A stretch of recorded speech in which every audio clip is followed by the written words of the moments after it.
Okay. Hey guys, welcome back to Breaking Walls. And my guest today is Cat Rose, who's a graphic designer and online visibility coach. And she's also the creator of the League of Creative Introverts. Welcome to the podcast, Cat. Thank you so much. Thank you, James. Nice to be here. Nice to speak with you virtually. You are currently living in London, is that correct? I was up until this summer. I moved to Brighton, and which is basically, I would call it like your San Francisco by the sea. We don't have a sandy beach; it's pebbles, and it's obviously not very warm, but it's nice. It's fun. Yeah, it's really close to London, actually. Yeah. When you moved to Brighton, prior to that, when you were living in London, were you already freelancing full time, working for yourself as a full time freelancer, basically? Yeah, so I quit my agency job. I was at a small web design agency in London for a good few years, and I quit that in 2013. Um, it wasn't exactly what I wanted to do at the start. Really, what I wanted to do was just go down to half part time and see if I could kind of make my illustration dreams, um, a reality, basically. But that just wasn't feasible for the tiny company. They just couldn't have me part time. So I was like, okay, you've made the decision for me. I'm going to quit and try going freelance, and see what happens. If it doesn't work, if I'm like breadline after 6 months, then I will get a real job again. But yeah, it's 3 years later and I still don't have a real job. I'm curious because I'm somebody who has at times wanted to break from the 9 to 5 world. I've done it occasionally successfully and then found myself needing to go back there for the steady paycheck. Did you have a certain amount of hours in mind that you knew you needed to hit per month? Or also, let me ask, in the lead up to taking that plunge for a creative who has been considering that, including myself, and I'm very curious about this, what were the things that you thought about? What was it that pushed you over the edge? I've talked to other people who they've said, I wish I could tell you that my job was terrible, but it was just mundane and I knew that wasn't good for me. I've also talked to people who said, I liked my job, but I was doing something on the side that was so passionate, I had to take it. And I've had talked to people who've also said, I was miserable, I had to take the leap. Where was that for you? What was going through your head? It was a mixture. I think I was never fully comfortable just working in an office, and I didn't really know why. It wasn't necessarily the people or the clients, it was literally this kind of energy thing. And I just thought it was, I mean, we'll get onto this, but I thought it was just me being like a brat and like, you know what, I don't like working for other people. I just want to do my own thing. And I thought maybe it was that, and maybe it was the fact that my creative stuff, the fact that I wanted to be illustrating, not necessarily. I still love designing, and it was designing websites, but man, a lot of the work was way less creative than that, which again is another story. We're talking like online gambling sites. Yeah, like not the sexiest thing to be working on. Anyway, um, it was partly that, so it's a mixture of things. It was kind of at breaking point several times though throughout my time there. So it wasn't this one like final straw thing. Um, and I certainly didn't have a backup plan. And this is the whole thing, like when people say, oh, I just need to quit my job, it's too scary. Like you need to have some kind of net.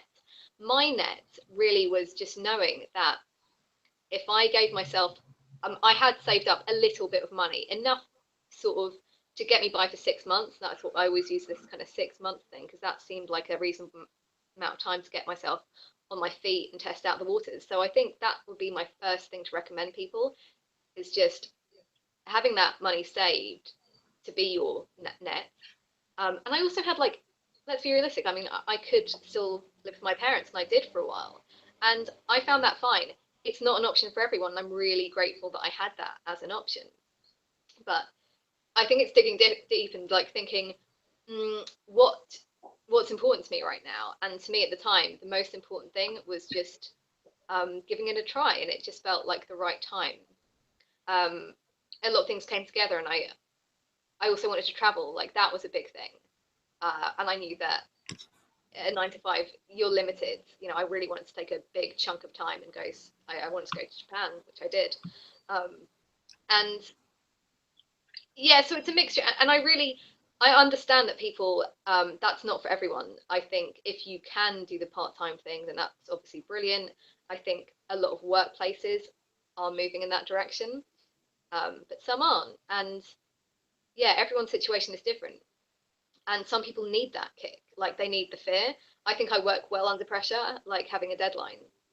So it made me like get the clients and get work. Yeah, I'll shut up. No, well, but you're also saying how, for one, you're somebody who works well under pressure. Yet the pressure of I've got to pay my bills, or the pressure of, hey, this is due at 2 o'clock in the afternoon, I have to get this done. But you also said something that I've taken the wrong approach with, and that is you saved up 6 months worth of money, because you do need somewhat of a soft landing if you can help it, right? Because if you don't have that, it's immediately going to become a dire situation, and then you're making moves out of desperation, which is the opposite of why to take that kind of leap, right? Yeah, and I think, sorry, go on. No, please. Well, I was just, I've heard other people say, and I really do think that when you are in that place of desperation, you're not going to do your best work. So, do you follow, what's his name? Andy Pizza, Creative Pep Talk is another podcast, and he talks about a time where his main job was not a creative thing at all, but because he allowed himself the time in that to do creative work out of hours, he made some of his best work, I think, in that time, because he wasn't acting out of desperation, and just taking any design job left and right. And at some point in my freelance career, I definitely have taken jobs that I shouldn't have taken just because I had to at the time. So yeah, it's really good to have that buffer. Well, now I want to hit on 2 things really quickly. One, the first thing you just said, you're talking about somebody who was a creative person, but possibly left a job in the quote unquote creative field where, like you're saying, working on online gambling websites, things that are supposed to be creative, or you're at a job where your title is creative, graphic designer, etc., but the job itself is not. It's pretty mundane, which is, in my opinion and from my experience, some of the most depressing stuff for a creative, because the point of it was to be creative, and now suddenly you're not creative, and they're telling you you're being creative, but you know you're not. And so we'll talk about the energy in a second there. But you also just mentioned taking a job that had nothing to do with being in the creative field to allow yourself to be creative on the side. And now, in running a league of creative introverts, we'll get into that also in a second, but I think there's a hesitancy from creatives who are working at mundane creative jobs to take, let's say, a bartending gig or something. Well, actually, it's different, I think, in the UK, but in the States, bartending, you work for tips, basically. So it's the kind of job where you can work nights, you can have your time, if you can figure out a way to have the energy to do things during the day, etc. Okay. Yeah. Like I haven't done that, but it's always been an option, and I think in a way it can work really well, because it is what it is. Like, no one's saying, I mean, I always think of baristas, like in Brighton, there are loads of, every barista is an artist of some kind, and it's really cool because they're doing their thing, but they're not stressing out about it because they've got a job and they're paying the bills. Right. Which is a nice place to be. But yeah, there is something really hard about going to work every day and being like, hang on, this is meant to be like living the dream. I've got the agency job in the West End of London, and I hate it. And that is really hard. And we could start talking about the energy, because at the end of that job, at the end of the day, you've been looking at the screen all day, and I couldn't then go and do some work, creative work. I was just drained. Yeah. But if I'd maybe been doing something that was a bit more chilled out, sales assistant, or something like that, I probably could have had the energy to do more creative work on the side. Yeah. Right, because after you've been looking at a screen doing stuff you don't want to do for 8 hours, why would you want to continue to look at a screen at 9 o'clock at night when you have to go up and do it again the next day, right? exactly And that. also with the energy, now you're talking on one level, the possibility of taking a job as a barista, a bartender, etc. That's being open in terms of energy, and you're saying, hey, it is about meeting bills month to month and being able to live and buy groceries. And so if you can figure out a way to do that while simultaneously doing things to advance yourself down the roads that you'd like to go, fine. And now we're talking about the energy within a dead end kind of job. That's the opposite of that, right? It's stagnant. It's just like it hangs in the air all day while you're there. Yeah, that's it. And it's trying to find that place because obviously not all um a barista job that could just like not suit people either. Right. For me, this energy thing definitely comes from the introvert in me. So for me, being around a lot of people all the time, that's it just wears me out. So I could still have like creative juices, but kind of everything else was down by you know the first like 4 hours of the morning I was pretty fine, but after that, and I think everyone can relate to that, introvert or extrovert to an extent. But I do notice, just from talking to other creatives, the ones who are introvert do find that office environment a lot harder. So maybe then it's like looking for a job that plays to those energetic strengths as well. Because I'm just thinking, like, if I was doing quite a social job, and especially one in the evening, maybe that wouldn't be right for me. I'm Sure. very much early bird, but it's just this idea of knowing where that sweet spot is for you and like how you can kind of work with that. Right. Yeah. When you then left the creative job and to branch out on your own, what were the steps that you were taking to get new clients? Man, if I was to do it all differently now, it'd be different because I basically had to restart when I came to Brighton this year, but I'll get onto that. So when I first went freelance, I didn't have like any connections set up. Just retarded. Like I don't know why I hadn't really thought in advance.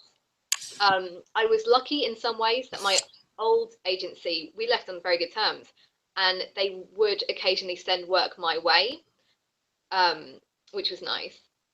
But also, I just looked out. I didn't really know what to do, but I just added my CV and to agency sites. So I went to a lot of like creative agencies, and I was like, I'm a freelancer. Put me in touch with people. The thing that I didn't do, which I started doing more recently and have had great responses, is just reaching out to individuals. Because the mistake I made with going freelance was, again, taking work just because it was work. So I was going into other agencies in London, having exactly the same experience. Like it was just another agency job, more like uncreative work, generally speaking, because as a freelancer, they're just going to get you in to work on something that somebody else has started and run out of time on. So that was, again, it was like, oh, maybe this isn't the dream. The good side is that I had more time to be working on my other stuff, so I had more energy anyway, which was great.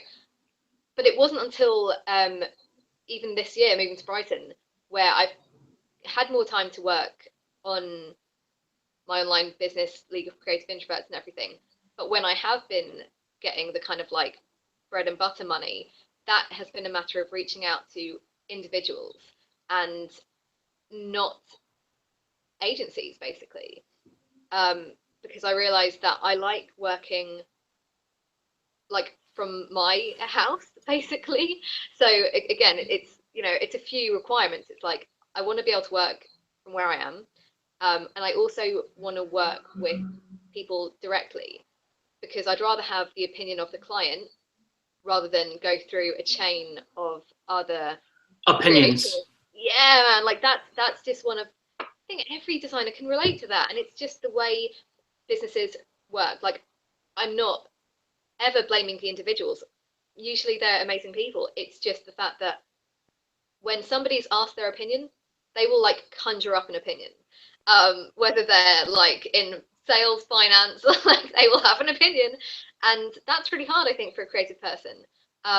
Whereas I could take anything like from my individual clients because it's their work. If I'm making a website for them, I will take anything because it's theirs. It's their project. I can give my opinion, but I'm way more open to that than I am of somebody in a totally different department.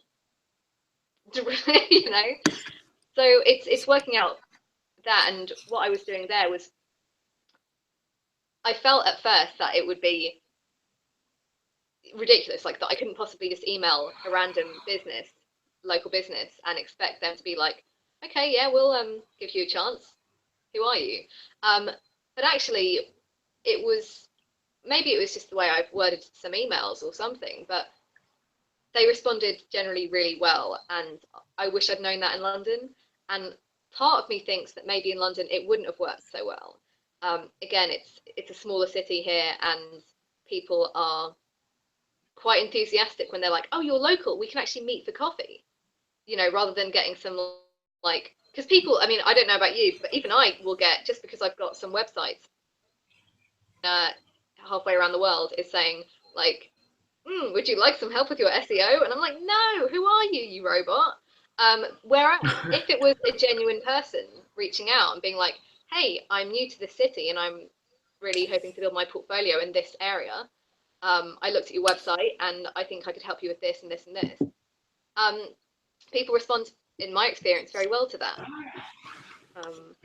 It's interesting that you're talking about two things. One, and I think this is a general creative problem for people who've worked at agencies. The creative in a lot of ways is the low man on the totem pole of opinions, and we get buried under everybody else's opinion who's an armchair art director who then tells you, do it this way. Oh, but you're the creative. You know what to do. And it's like, I'm going to fucking kill you one of these days if you keep saying these stupid things to me. But really what you're saying is help me, get me out of here. But the other side of that is you talking about reaching out to local businesses and the community that's tight-knit around you, and they're saying, oh, you're here, we can go meet, we can talk. That, even though we live in a global environment where you and I are sitting and we're talking and we live 5,000 miles from each other and 5 time zones from each other, but there's a desire for that human contact where, you know, and I think a creative can sometimes be afraid of that because, oh, what, you're going to ring me at like 2 a.m. because you live 3 blocks from me? You know, like, we don't want, but there's got to be some sort of give back or take, you know? And that would be the thing that I think I was scared of at first. I thought if I was too, like, location based, because one of my things, I think a lot of lifestyle entrepreneurs want to be portable. They want to be able to move around. And my intent moving to Brighton was that I would stay here maybe 6 months, then go to Spain for 6 months and do all these things. But I love this place, and I've got, you know, I just had to like think about it, like, why am I moving again? Thinking about my actual situation. But also, it's true, these clients are like normal people. They're not calling me up at 2 a.m. And I think that was my big fear of being tied down. And I'm sure they would understand if I was like, you know what, I'm taking a holiday, I'll be answering emails at this time. It's just setting those boundaries, I think. And we assume that just because we're working with local clients that we're going to be held ball and chain by them. But it's really our duty just to set those boundaries from the get-go, which is, it's hard. Again, it's another hard thing to do when you're like, every job is so important and I need to, like, yeah, pay the bills. But it pays off in the long run. It would seem to me that one of the things that's driving you, and I could just be a similar person, so I don't want to speak for all creatives, but it would seem that this is a commonality here. We want to, even more than money, because money's nice, to a point where you're like, oh, cool, I can buy groceries and not have to think about this stuff, you know. But time is so important, like time to yourself, time to grow, time to set your own schedule. And just, it's not that you want to be lazy, Kat. It's that you want to be able to say, well, no, it's 11 a.m. and it's Wednesday and this is what I want to do at this point. Not, well, you report here at 9 o'clock every day, regardless of what's going on, and you leave at this time regardless of what's going on, which just seems so arbitrary as we move into 2017 at this point. Oh my God, so true. And it's I think it comes down to, yes, time, and it's choice. it's choice to how we spend that time. And yeah, choice of where to be. So like, thinking back to that, even that first agency job, I would have been very happy to stay with them longer if I'd had more choice. So the choice to work from home on certain days, the choice to work certain hours. And I think, yeah, I would say that it's not even the majority of people. I would say it's the majority of people who want that choice. Yeah, we want our like restrict, like I think we work well within boundaries, but when we choose those boundaries, Right. and it's huge. And I would say that one of my, it's like a strength and a weakness, but I call it control, and I always think that's quite a negative word, but really it's more about choice. Mm-hmm. So yeah, I mean, you can probably tell from talking to me, but some of my values, I'm quite into like value-based life, but like freedom and choice and all these kind of things, whereas Absolutely. the opposite of that, or not necessarily the opposite, but stability and security and familiarity, those are great values, but they're maybe not very high up on my particular thing. And maybe that's, I think, the case for a lot of creatives. Yeah. Well, I also think that at times that stability, it can become oppressive, where you're saying boundaries, where we want certain parameters because you need certain parameters. That's the balance, right? And but if there's too much of one thing, okay, as an example, when capitalism, when it works right as a free market, right? There's certain boundaries there, but there's freedom in which to play, where you and I can go out and make our own living. Sometimes that can be too much in one direction, where it's too wild and people get trampled. But then the other side of that would be like oppressive communism, where people don't have any say. And it's natural for a human being, when oppressed, even in low level kind of ways, that like first world ways that we can be, you're going to rebel. That's just human nature. As a kid, if you were placed in a similar environment, you would rebel against it in a similar way. It's that like inner child coming out and saying, no, I want my life back. Yeah, we're rebellious by nature, and I think it's maybe to a varying degree. I think some people more so than others. I definitely have some friends, and I'm like, they're really not very rebellious. And some who are like, you cannot get them to do anything just because you asked. They're like, Right. no, now I have to literally do the opposite. So yeah, it's interesting. And I think it's how you position it, because you can definitely, well, going into weird territories of like manipulation, but you can get people to do things as long as they feel like it's a choice. Right. That's Exactly. pretty much how advertising works, isn't it? Yeah. So, Yeah. Well, and even they say that with clients, right? Like, get the client to think that your idea is their idea, and you'll get your idea sold in, right? yeah. Okay, let's talk about the League of Creative Introverts.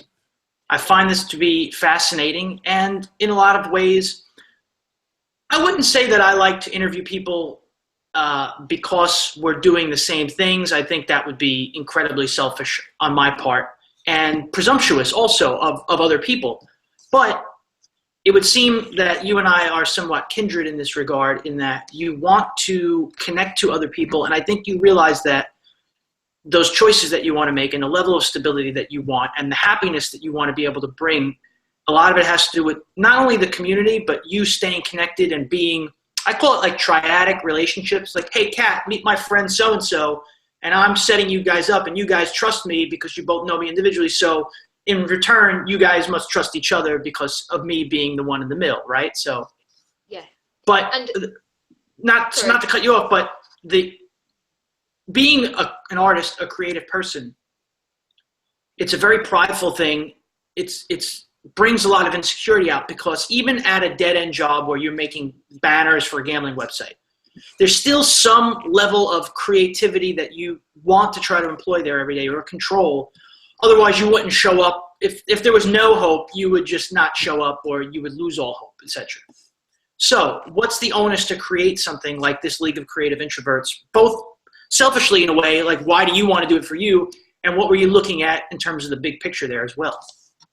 Yeah, it's funny because all of that stuff you just said, I 100% relate to now. But had you said it to me a year and a half ago, I'd have been like, that's not really on my list of things to do. I'm quite happy just plodding away at my own thing. But I got to a breaking point or a tipping point, whatever, some point, maybe it was around November, yeah, literally like a year ago, where I was putting stuff out online, but kind of like hitting a wall. And this is getting like a wall breakers. Yeah, so I was also at the same time really getting into Periscope, watching YouTube videos, and podcasts. So I was getting a lot more connected to the people I was following rather than just reading their blogs, which at the time was my only way of communicating with my audience as it was online. And Facebook groups were a really big thing for me. And this is all like at the same time where I was really researching more into introversion and like understanding the other creatives around me, and the fact that we were all introverts and we all hated promoting our work. Like, other than sending out a few tweets and maybe going on Instagram, like that's where it ended. And we were wondering, why isn't anyone finding my stuff? So at the same time, yeah, I was kind of talking to people in these Facebook groups and using them very much as like a help forum. I think I was amazed at, I was back on Facebook. I'd been like not on Facebook for a while, but these groups kind of changed everything. But they were mostly like either creatives, illustrators, designers, artists, and like online business owners. So we were all talking about the business end of things, but no one was really talking about the mindset or the difficulty we have in actually talking about our work. So I was feeling a bit like, hang on, the people I'm talking to in real life are going through these struggles. Where are they online? And so I was also joining introvert groups, but they were all just talking about like, oh, woe it is to be an introvert, and here's a meme. And they weren't talking about the business end of things. So the League of Creative Introverts was literally my, yeah, totally selfish way to like scratch my own itch, basically, and bring those two things together and see what happens and start that conversation. And at first I was like, what is an introvert doing starting a community? And definitely people have asked me that, like it seems like a bit contradictory. But I don't really think that, because it's not like being an introvert means we don't like people. It just means that we manage our energy differently. And that's why I think the group is so great, because you can just pop in and out when you need to. Now it's like an online membership site, so you can get all your stuff. I add resources to that, and it feels very much to me more like, I guess everything I create for it is something that I feel like I need. I don't know if you feel the same, but like that's where everything kind of starts. And then you're like, hang on, is this what my audience wants? But my audience is basically lots of me's.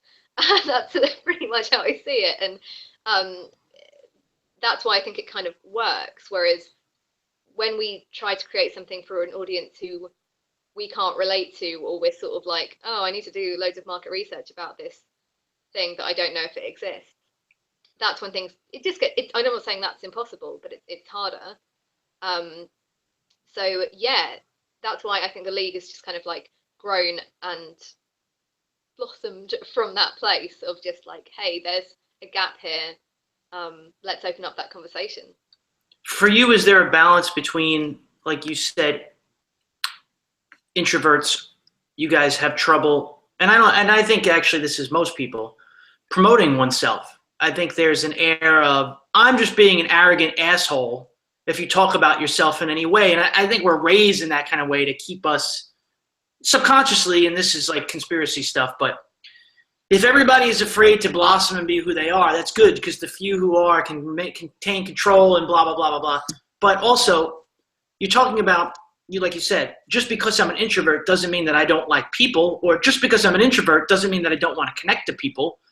I just need to do it in my way. So I have to assume that if there are others who are like-minded, by me putting myself out there, it's like the beacon, right? Like you're shining your lighthouse, hoping that those who are near you will see it as well. And that's not arrogant, actually. That's a desire to be the opposite of that, I think. Yeah, and I would say that for just any creative who's putting stuff out there, to see it that way, being like, okay, I believe in this thing. I'm just going to see what happens. And that in itself is scary, because as soon as you put something of yourself out there, you're like, if somebody rejects this, they reject me. So I guess, and that's the kind of thing that really fascinates me, is really looking into what emotional stuff, what psychological stuff is going on in our heads when we struggle to talk about ourselves. And I still do. I'm definitely, over this year, it's kind of getting used to, even like as soon as our conversation turns to the league, I kind of, it's okay now, but like it was definitely a struggle at the start, even to explain all that, because I was like, oh, what if this interviewer thinks that like that's a ridiculous idea? And it's this innate fear, Fear of the which, unknown or yeah, judgment. judgment, all of that. Yeah, fear of I think we naturally want to belong, don't we? Yes. And it's that fear of like getting kicked out of the tribe because you said something stupid. Um, yeah. So where are we going with that? Well, before we Yeah, go on even further, and we're going to say this at the end again, I want you to tell people what the URL is for the League of Creative Introverts, in case they're listening to this and want to browse as we're talking. yeah. Okay. So now, yeah. So if you go to thecreativeintrovert.com, that's the creative introvert, because people miss that out. /LCI, but you'll find the link on my page. Sure. And now, this is something that you've launched. You're running it. What's the goal for this? I know that you're already working for yourself, so the goal is no longer to get out of the day job and things like that. So now that you've reached that one goal, this particular goal for the Creative Introvert League, where do you want to go with it? Yeah, that's a great question. That's something I ask myself every day. But it's I guess I'm really comfortable with where it is now. So I do want it to grow to an extent. But at the same time, the idea of it being so big that it becomes impersonal, like, because right now it's like a really good number, and I think there will be a time where there's a tipping point. What I would really love to do, and I've been thinking more about this recently, is have actual like real life meeting events. It's just something that has been going around in my head recently, and I'm like, yeah, I know that, again, introverts find it's one of the things that we struggle most with, is the kind of like networking and getting out there and actually spending time with a lot of people. But I think there would be a way, if I'm clever about it, of creating like small meetings of like minds that don't feel exhausting, and that we break up time well. I mean, it's still very much like blurry in my head, but there is definitely something there. I've, since being in Brighton again, I came totally on my own, so I had to like, I'm alone, I really do, but I had to meet some people. So I set up a meetup group, and we meet every Saturday morning, and it's been really great. And for the well, it's one of the few times where I can leave after a couple of hours, and I think it's like a really good time for me, because it's like only a couple of hours, and I will actually leave energized, which is rare, because most introverts, well, I tend to leave events feeling pretty drained, even if I did have a great time. So it would be really cool if I could create something like that, that introverts do get to meet other creatives and share ideas and collaborate. I think collaboration is something that I've been really doing a lot of this year, and has been really great. Um, but yeah, it's kind of managing that and actually making it introvert friendly. That will be the tricky spot. Is there some sort of trick to teach ourselves or others? We're talking a lot about the unknown and the vulnerability that comes with putting yourself out there. And that's something that I talk about a lot. And in my own personal life, I'm still on a daily basis. I think that that's probably something, every decision that you make that leads to an uncertainty is going to bring that same, even if you're confident, you're going to have to say to yourself at some point, okay, like, fine, just go ahead and do it. You'll be, you have confidence, go ahead and get this done. Yeah, it's huge. Is there some way to teach others? Like you're talking about putting yourself out there, reaching out to local businesses. You've now been able to support yourself financially in doing so. Had you not had the guts to do that, you wouldn't have done that. You're talking about meeting up with people who are like-minded. You're calling yourselves introverts. I almost think, not to say anything about introverts and extroverts, I kind of look at people like, well, we're just people, and some people think certain ways, blah, blah, blah. But you're talking about leaving things, feeling energized, not drained. These are two men who've been able to move past because you just finally said one day, oh no, let's just do this. There's some sort of trick that we can teach ourselves, teach others, in your opinion, as far as like, just put yourself out there. It'll be okay. Nobody's going to like point at you and be like, look at this jerk. Like as if we're like 9 years. How do we get past? Yeah, I'm actually doing a lot of reading and research around this at the moment. But one of the things that I'll say is, for me, I know that the only thing worse than fear of the unknown is fear of regret. So it's like, it's that, okay, so I went skydiving once, and again, this is, my friend was kind of dragging me along to do it, and I was like, Jesus Christ, this is the worst thing. But you go up in the plane, and for me, the only thing worse than jumping out of the plane was going back down in that same plane. Like, to me, that would have just been the worst thing, and we could dig into that. It's like a failure, and like that's got its own issues. But that's kind of how I feel about most things, and it's usually that thing that pushes me over the edge. And sometimes it's not always that time. Sometimes fear of the unknown does get the better of me, and I'm like, okay, I'm not ready for that thing yet. But when the time is right, that fear of regret will be the thing that pushes you. But I think a big thing that's also helped is really understanding that internal voice. And so what, I mean, you can call it what you want. I'd call it your intuition, basically. So I do a hell of a lot of journaling. I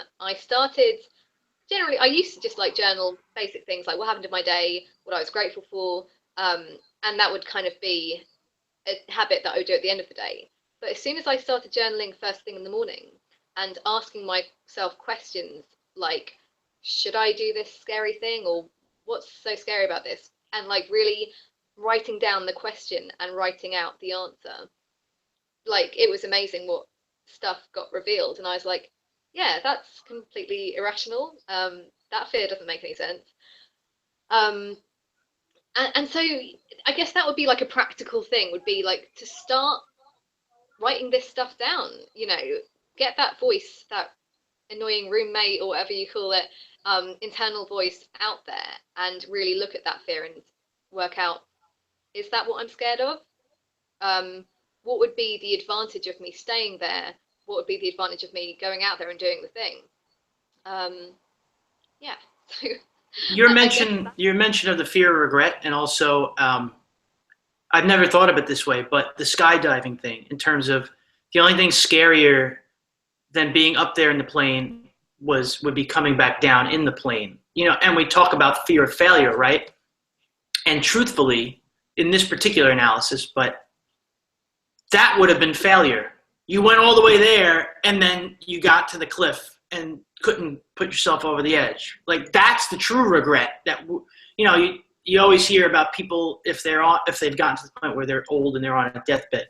They never talk about the things that they actually did. It's the things that they wanted to do but didn't have the courage to do that really held them back. And the other thing is, like we're saying about you now being in business for yourself. The reason why I'm harping on that so much is because if you were still at that doldrums agency job, making enough money to get by, kind of being on the hamster wheel, you wouldn't have grown to the point where you could have started the League of Creative Introverts, which is going to push you in a direction. It's like steps, right? If you never walk from 1 to 2, you'll never get to 5 because you won't know the path, right? So, and you're talking about gratitude and writing things down in the morning.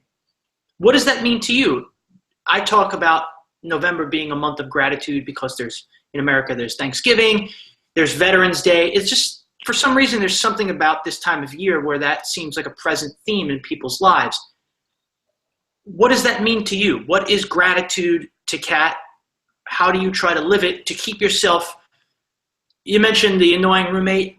In my head, do you know who Arlie Ermy is? He's a now here maggot. He's like the guy from Mail Call or the movie Full Metal Jacket. Okay, yeah. I say that like he's my guy in my head. Like if I'm sitting around being lazy, and that's a hard voice, right? Because sometimes you have to tell him like, shut the hell up. I just want to sit here and eat potato chips right now. Leave me alone. But sometimes it's like, no, you're right. Let's get to it. You know, like True. For you, please elaborate. Yeah, no, I think that's interesting. I would like to at some point maybe do a post in defense of that voice, because yeah, like you said, sometimes it's kind of what you need to hear. But going back to gratitude, I mean, this is something that I started doing maybe 2 years ago, and genuinely, like, I will never say that anything I've done was like an overnight, and I was like happy the next day. Meditation solved my life, like all my problems. But gratitude, I think, was something that I was very skeptical about, and that's why I tried it. I was like, how could writing down what I'm grateful for every day make me happier or whatever?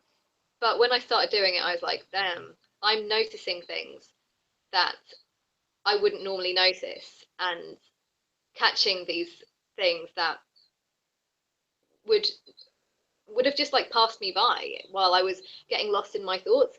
So I guess this is interesting. I thought about this today because I had like a really beautiful morning walk, and I was like, oh my God, it's like the world brightness, like the colors have turned up, you know, it's all so beautiful. And I wonder if I would have noticed that, have I not cultivated this gratitude thing? And it's really linked for me to being mindful and staying in the present moment. Again, I have this tendency to get lost in my thoughts. So I will be listening to that really loud, yelling roommate, obnoxious roommate. But when you are aware of your surroundings and grateful for them and noticing like the cute bird over there or whatever, then that voice, it's not what you're thinking of. So I think that kind of like being present in the moment and gratitude for me has really, they've fed each other, and it's just, I mean, well, I feel ridiculous saying that it's a game changer because I know that some people listening just might not be into it, but I would really encourage people just to experiment. And you know, if it doesn't work, then at least you've proved to yourself that it doesn't work. But without trying, like, don't judge. Yeah. But Well, I also think, sorry, no, I was just going to suggest that people don't maybe force it. Like, I know that some days it will feel a bit more forced, but there's usually something that you can find and truly feel grateful for. Yeah, that was one thing, because I know that some people like, again, we're talking about the rebels. Like, if you feel forced into being grateful, then it's probably not going to work so well. But yeah. Well, I think if you are having a day where you're frustrated about something, don't ignore that either, right? Work through it. What am I really frustrated about?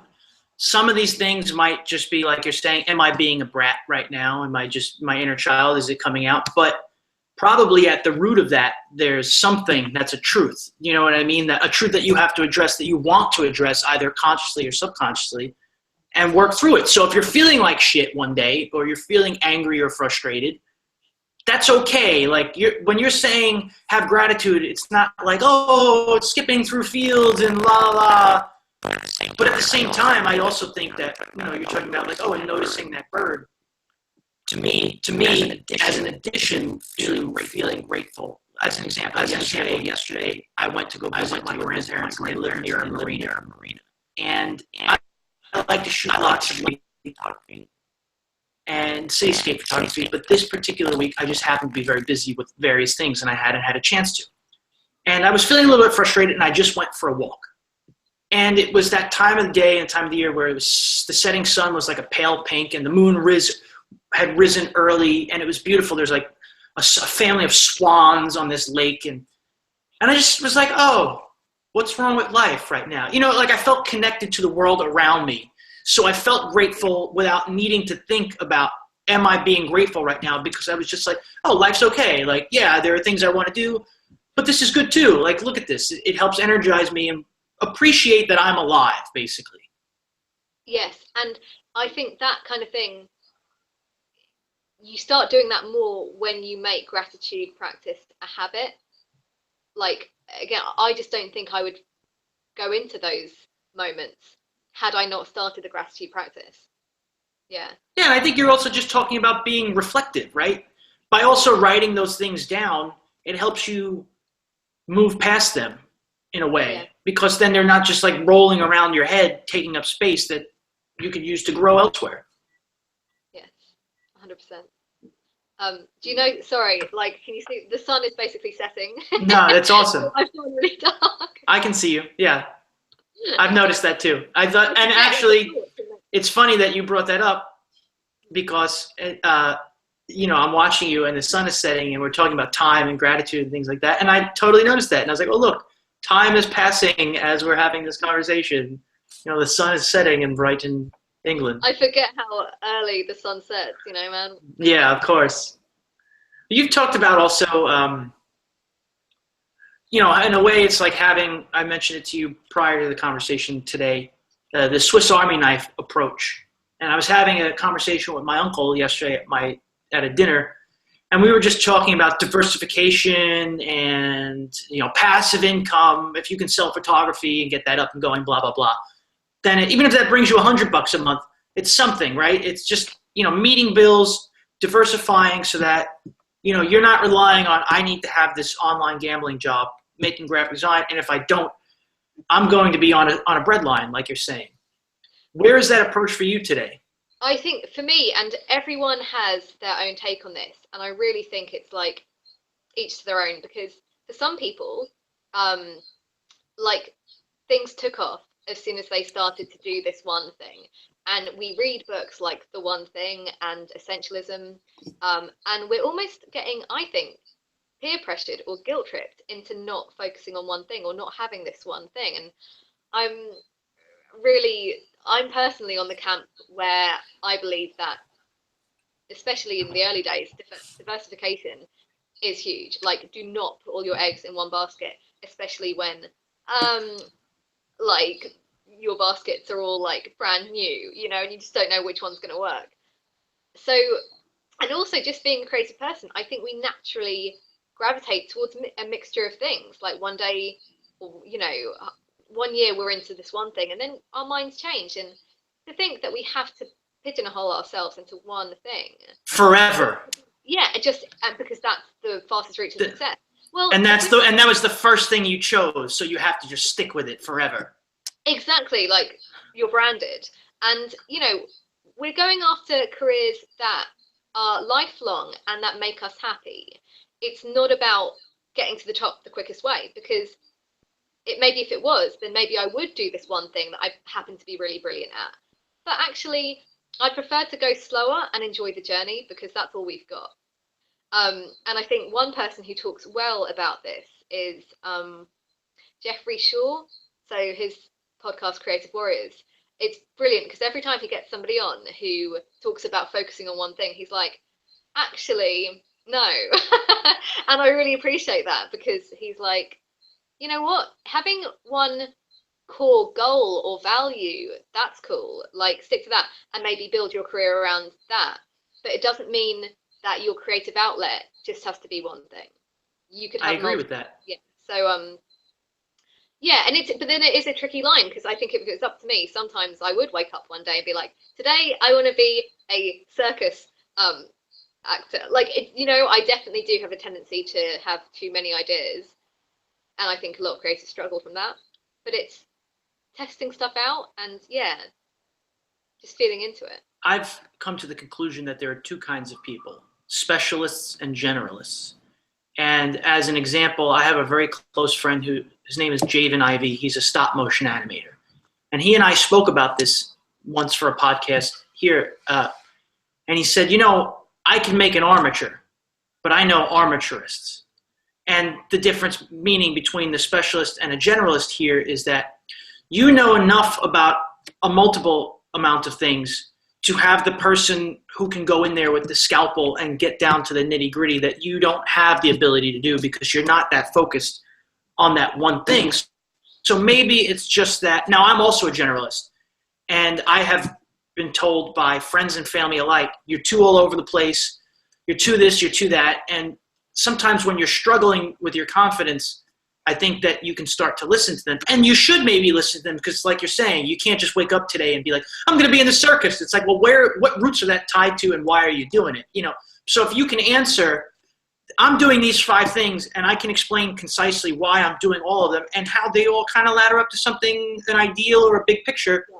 I think as long as we are, you know, what goes back to being grateful and writing things out. If you take the time to think things through, then you can take on more things because they're thought through and there's not that insecurity where you're like, how can I go about this? It's like, well, I sat down and figured that out, how I can go about it. Now adapt on the fly and, you know, blah, blah, blah. Yeah. And when I do have these ideas, I journal it all out, and it's really interesting because it's amazing how like ideas will come about and then, you know, I might not act on them, and then a few weeks later it's like, oh, now I see how that would like totally supplement another thing that I'm working on, and all of that kind of comes together. Well, it's hard to be patient, right? I mean, in some ways, impatience is the opposite of gratitude, I think, in a lot of ways.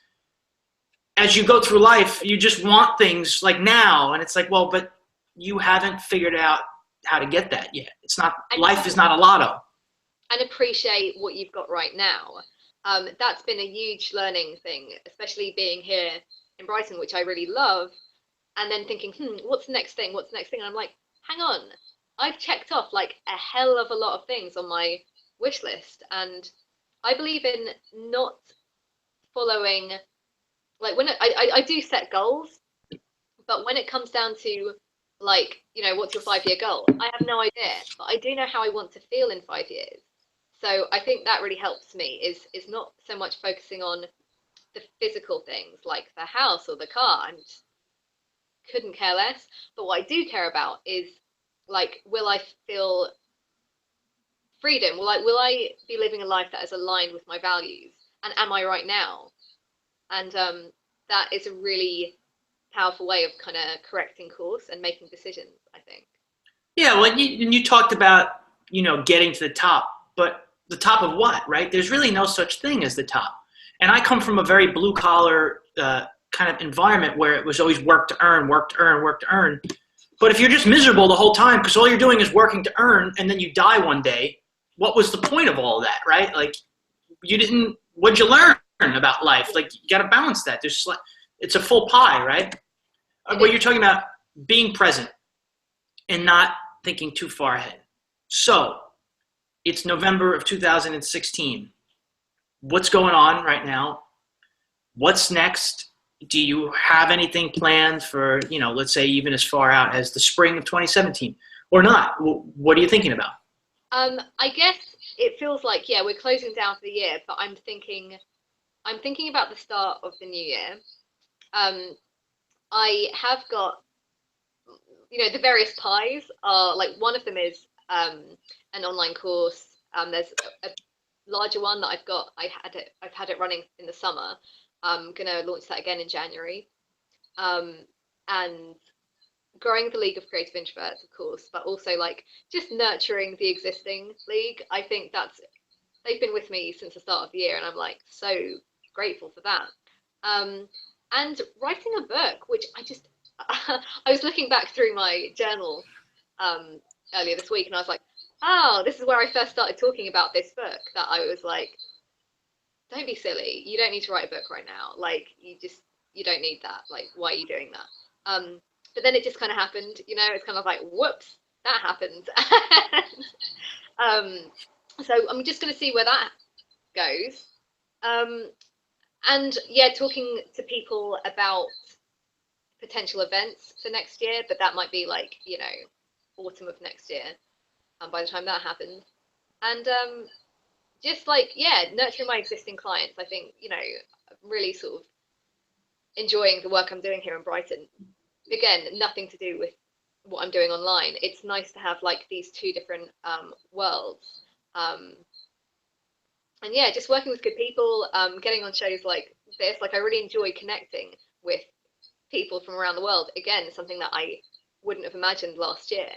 Um, so doing more of that. Yeah. So yeah, as you can tell, like it's definitely the Swiss Army approach right now.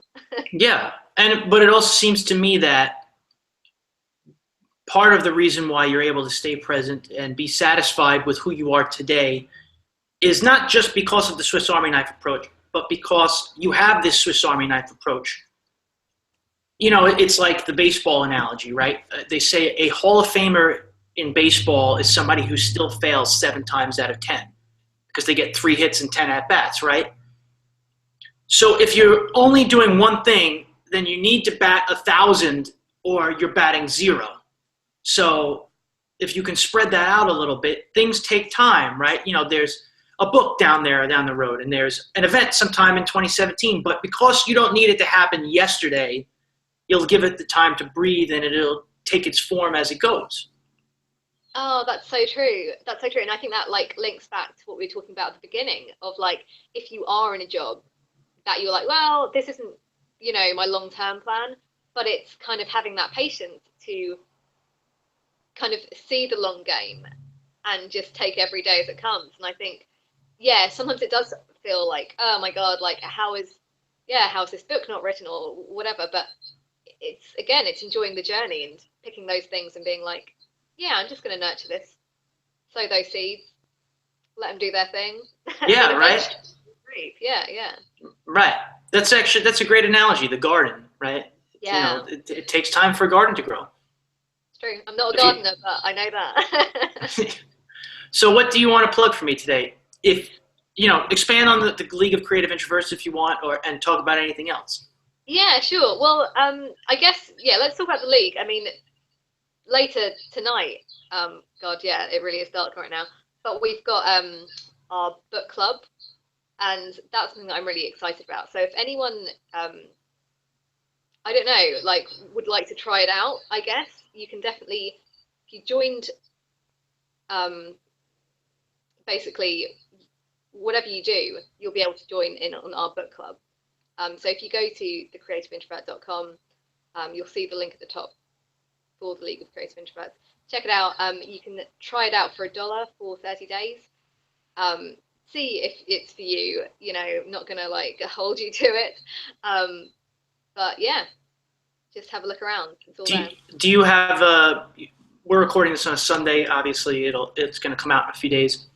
Is the book club something that you do every Sunday, or? Yeah, that's what I was trying to get in my head. So it's every 6 weeks. So I'm thinking like, if you're joining when you hear this podcast, you'll get a notification about the next book club, and you'll definitely have time to read the book. I assume it won't be a long book. This week, I can tell you it's Pema Chodron's When Things Fall Apart. But we've had a mixture, you know, we've had like books about introversion. This one has been brilliant because it's more about like mindfulness, and one of the leaguers suggested it, and I'm so glad because it's been like, again, I'm hesitant to say that it's been a game changer, but it really has been. Anyway, so yeah, we'll be going deep on that. Fantastic. What else? What else do you want to plug for me? Do you have a website that if somebody, aside from the creative, a personal website for your portfolio and things like that, that people could check out? Nah, like you can, you know, for a laugh, you can have a look at my pet portrait business at catalyst.com. So this is what I was doing before the League of Creative Introverts. So that's spelled CATILLEST, like Cat Illist, which I still really love, but I have kind of hit pause on that project. But yeah, it might be a bit of a laugh for the audience to see what else I've been up to in my life. Okay. And as far as social media goes and things like that? Yeah, I'm Creative Intro on everything apart from Snapchat. Okay. And these are links that I'm going to have in the blog roll so people can see it. Anything else for me, Kat? Is there anything that you wanted to talk about?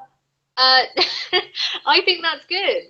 Yeah, I'm going to be in New York in the new year, so hopefully we'll have a chance to meet in real life. Yeah, absolutely. I would like that. Well, thank you. Thank you so much for taking the time today. Thank you for having me. Absolutely. Oh.